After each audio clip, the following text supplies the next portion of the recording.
Students, hope that you will be well. My 11th standard students, we are going to discuss about the portrait of a lady,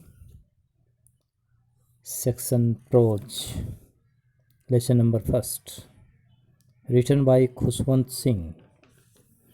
My dear students, before this video, we have discussed about the first paragraph, and today we are going to discuss the second paragraph, page number 6. She had always been short and fat and slightly bent. She had always been short and fat and slightly bent. Her face was a crisscross of wrinkles running from everywhere to everywhere. Now we were certain she had always been as we had known her.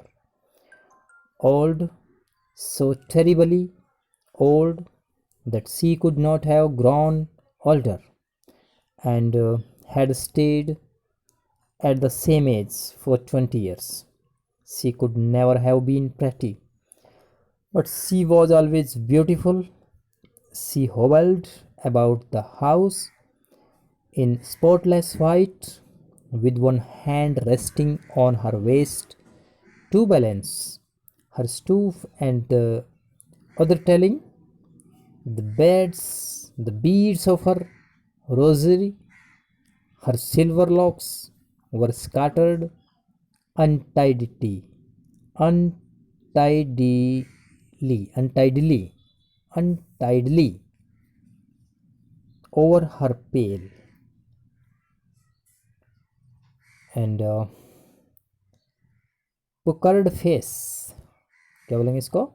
Puckered face, and her lips constantly moved in inaudible prayer.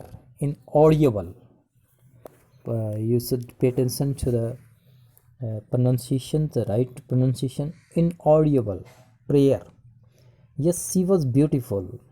She was like the winter landscape in the mountains, an expanse of pure white serenity, breathing peace and contentment. Now we start with the explanation.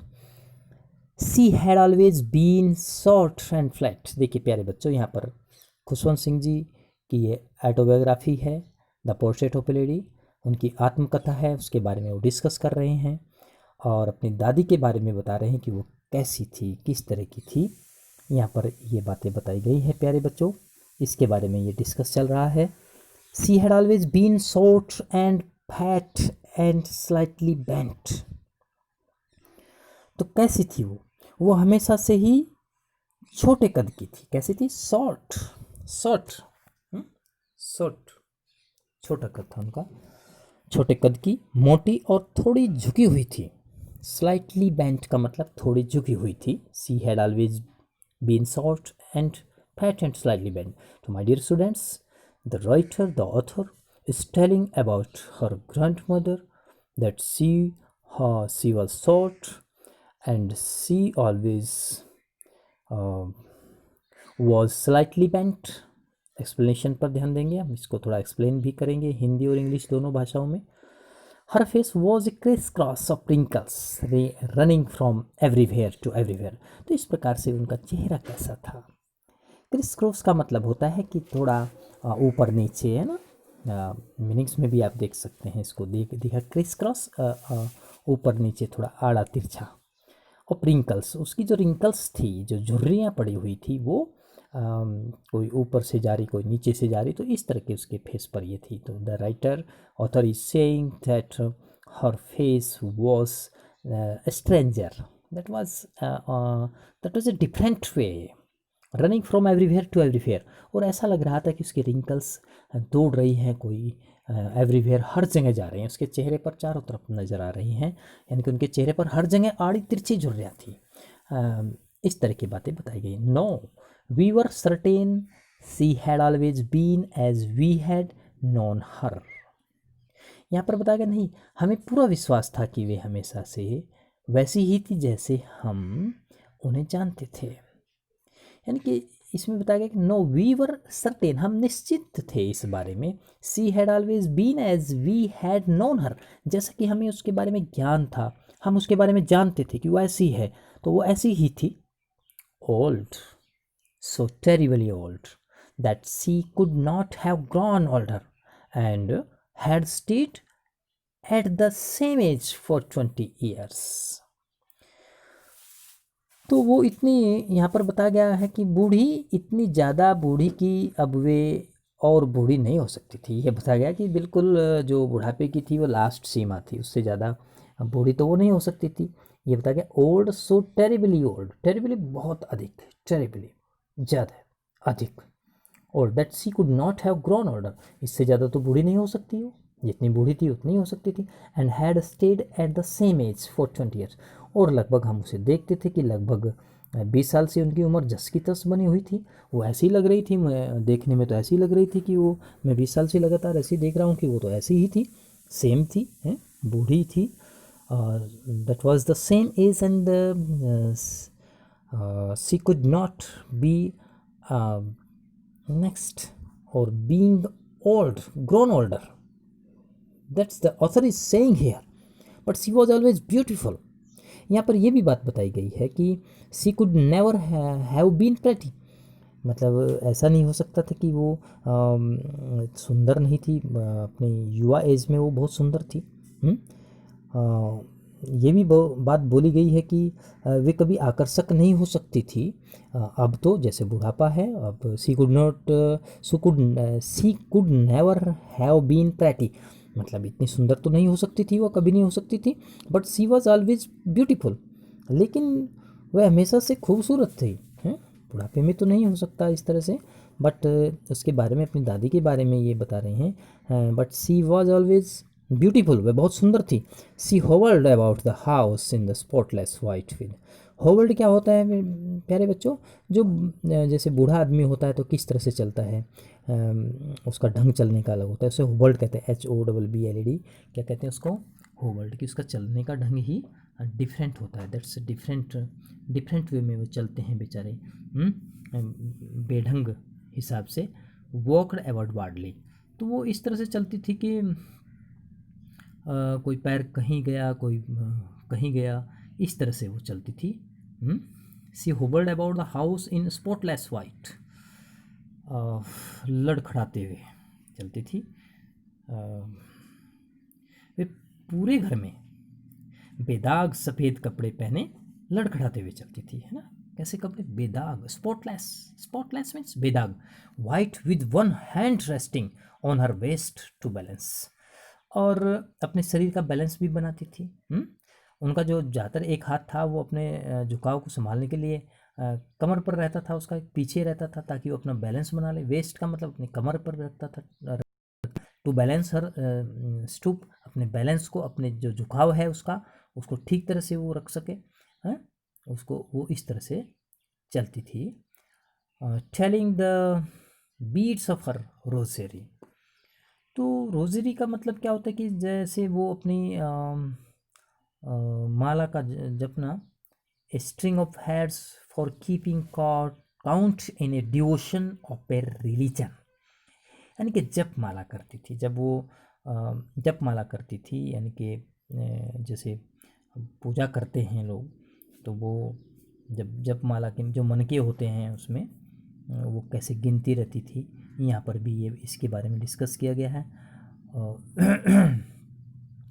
और दूसरे से वे अपनी जपमाला के मनकों को गिनती रहती थी, यानी कि जैसे चलती है तो जैसे आदमी, जो बूढ़ा आदमी होता है वो मन मन में याद करता रहता है, गॉड को याद करता रहता है, अपनी माला को जपते रहते हैं। ROSARY, रोजेरी, रोजेरी का मतलब है कि जैसे अपनी माला का जपना, उसे रोजेरी बोला गया है। And next, my dear students, you should write this language in your own language, explanation क्या होता है कि इस भाषा को थोड़ा सा अपने तरीके से आप लिख सकते हैं, इसको एक्सप्लेन कर सकते हैं, इसको समझा सकते हैं। एक्सप्लेनेशन का मतलब होता है कि किसी बात को थोड़ा सा बढ़ा चढ़ा कर लिख देना, अपनी लैंग्वेज में लिख देना, वही एक्सप्लेनेशन होता है प्यारे बच्चों। हर सिल्वर लॉक्स वर स्कैटर्ड अनटाइटेडली, अनटाइटेडली हर सिल्वर लॉक्स, जो उसका जो सिल्वर लॉक्स था, उसका सिल्वर का मतलब चांदी का जो लॉक्स था, वर स्कैटर्ड अनटाइटेडली, वो बहुत फैला हुआ था। उनके सफ़ेद बाल उनके पीले और झुर्रियों से भरे चेहरे पर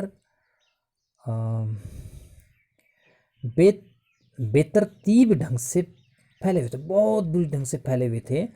क्या फैले हुए थे? उनके सफ़ेद बाल उनके पीले एवं झुर्रियों से भरे चेहरे पर बहुत बुरे ढंग से फैले हुए थे, है ना, इस तरह से फैले हुए थे। स्काटर्ड का मतलब फैलना, हर सिल्वर लॉक्स से मैंने कि जो भी इसके बाल थे, चारों तरफ का जो भी इसका था, तो वो एक बेढंगे से, पता नहीं, अजीबो गरीब ढंग से फैले हुए थे। स्काटर्ड का मतलब फैला होना। अनटाइडेडली मतलब ढीले ढाले थे, कोई एक मान सकते हैं कि डिसऑर्डरली, बेहतरीन। अनटाइडेडली का मतलब होता है जो ऑर्डर में ना हो, उसे कहते हैं अनटाइडेडली, अर्थात डिसऑर्डर में होना, ऑर्डर में कुछ भी नहीं था।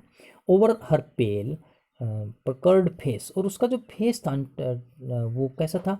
झुर्रियोदार था। पकर्ड, PUCKERD, उसे पकड़ का मतलब होता है बहुत झुर्रियाँ लग रही थी उसके चेहरे पर, बहुत ज़्यादा झुर्रियाँ थी, जैसे ओल्ड आदमी होता है, सभी होते हैं। जब आदमी बुढ़ापे में होता है तो बुढ़ापे का यहाँ पर वर्णन किया गया है खुशवंत सिंह जी के द्वारा। That has been described about the old age of the human being. My dear students, about this then you can study deeply and explain and think yourself, ponder yourself about this. And her lips constantly moved in audible prayer. उनकी जो prayer थी वो प्रार्थना करती रहती थी। मतलब इन Audible क्या होते हैं? जो सुनाई ना दे, ऑडियो। इन ऑडियबल कहते हैं उसको, अनहर्ड उसे कहते हैं, यानी कि जब वो मन मन में बोलती रहती थी, जैसे कुछ को चलाते रहते हैं, सुनाई नहीं देता प्यारे बच्चे, तो उसे कहते हैं इन आइडियबल प्रेयर।